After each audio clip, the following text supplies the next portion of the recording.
Today's video is all about Meghan Markle capsule wardrobe smart set, if I'm not wrong.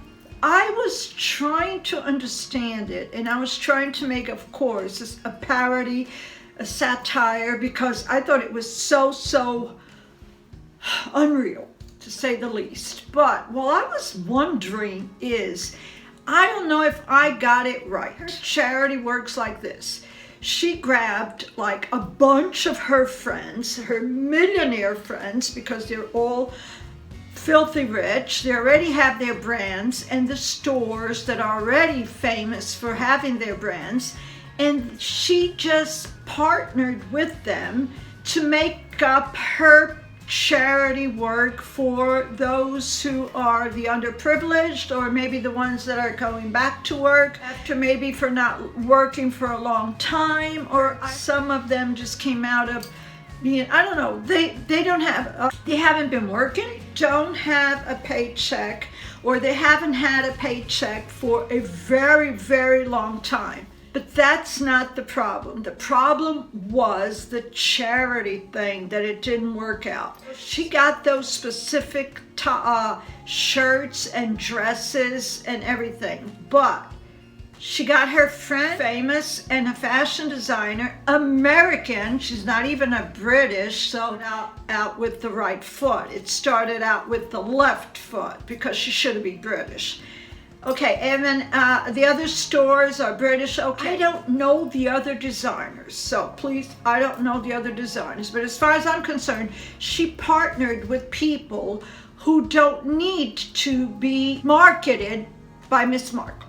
Missy did something just to benefit herself, her friends. She did not focus on the real thing of the charity, which is for those women who are the underprivileged women who need those clothes to look presentable, nice, and to feel empowered because they're looking nice, to go and present themselves for their first interview after maybe a long time.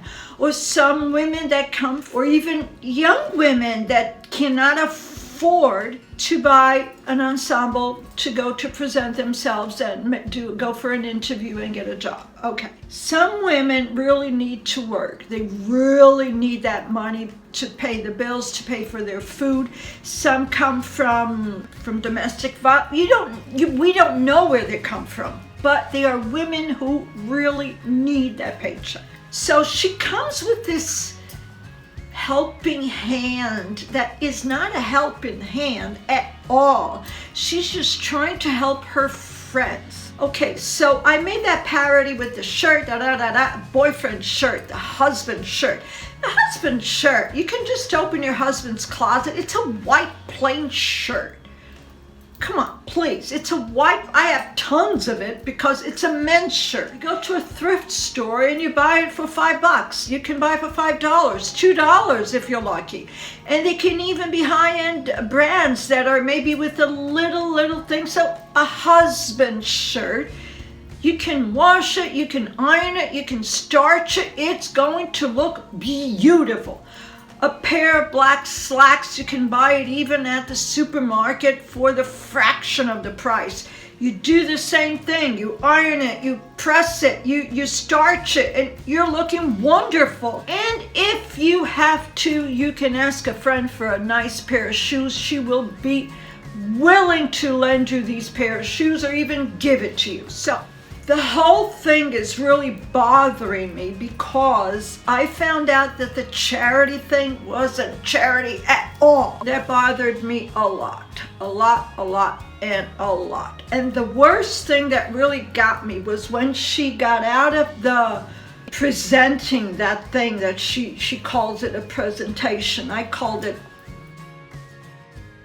She said that she had to hurry home. That was very unkind because she had to feed baby Archie. Okay, so how did she feed baby Archie while she was in New York City at that tennis match at the US Open? I think she fed him by, how do you call it? Mind power. You feed it by mind power.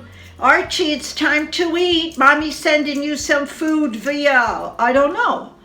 via some Twilight Zone stuff. I mean, it's really something that bothers people, is this false thing of charity. That's not charity.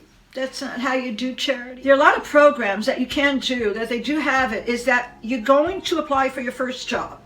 It's an exciting moment, it's an important moment, and it's a life-changing moment. And that certain employment agency will sometimes give you a credit card worth $200 US dollars worth of clothing that you're going to buy brand new in this specific store. It has to be a specific, but it's not a high-end store, because with $200 you go to a high-end store, you're not going to buy a bobby pin. So you go to this store, which is an average store for a woman to look presentable. She's going to spend, with her taste, a decent ensemble, maybe a blazer, white shirt, black slacks, shoes, stockings, whatever, a bag, a nice bag, within the $200, and she might even have more change. So that's something cool to do. If she grabbed 1% of her own allowance of her clothes that are worth $5,000-$10,000 for silly pairs of shoes, she would do charity for so many people. She would go fly in a helicopter, land in the Bahamas, which is from the, you know, if you're the queen, I guess the queen has something to do with the Bahamas. She could help all those people who are hungry, thirsty, and without nowhere to sleep. Can you imagine how many sleeping bags, how many bottles of water? I'm just saying, this is just something apart that maybe we can talk about. But today's fashion was the capsule wardrobe thing. I thought it was crazy. It's so insane that I don't know why people are buying the idea. It's not buying the clothes. So you have to buy one husband white shirt that costs 165 pounds, and that shirt will go for free for the charity. So how many shirts do you have to buy? Because you have to dress up tons of women who are in need, okay? So yeah, think about it. It drove me so crazy, you know. Even my hair got curled up by itself. My head got all hot, and my curls just went wild. Because it's too wild to be true. Sorry, it's too wild to be true. So let's move on. And yeah, today's video was a fun video about the capsule wardrobe, and yeah, my head is burning hot. My curls are just going wild.